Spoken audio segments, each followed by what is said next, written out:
was just talking to a friend of mine about this, and something was interesting. We both came to the same agreement on this, and it was feeling connected to the land.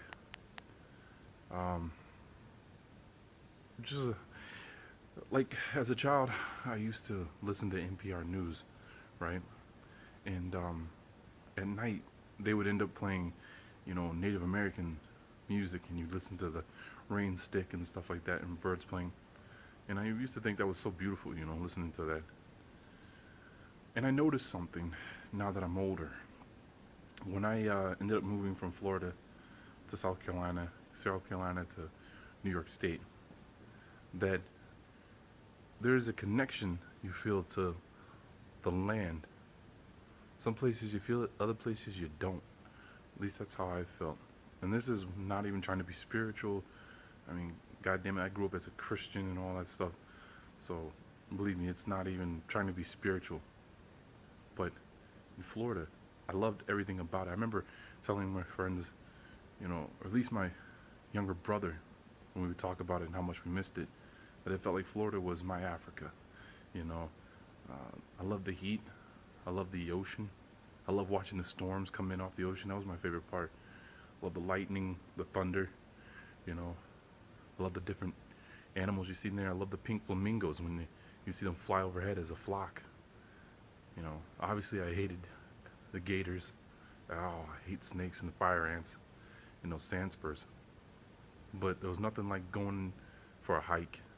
There was nothing like being in the woods down there. There's nothing like the smell of the swamps. I moved to South Carolina, and I couldn't feel that connection. I couldn't feel it.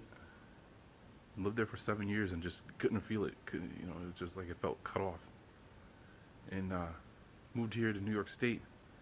Totally different animal up here. These woods are so thick, you can't even see 5 feet within them when you're going by from the road. You're walking in them, and the trees just engulf you.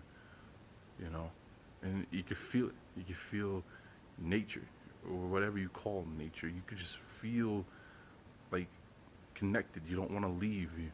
You want to start singing. You want to start looking around. You see the trees. You see insects. You see this, and you get caught up wanting to just praise somebody for everything around you. I want to know if you know what I'm talking about. I want to know if you, the viewer, know exactly what I'm talking about. Comment, because I just want to know we're not the only ones that feel this way. The only ones that have our phenotypes are not allowed to be called Indians or anything like that. At least recognized as Indians, but know this connection and feel this to the land. This is M.W. Smith, and I'm out. Peace.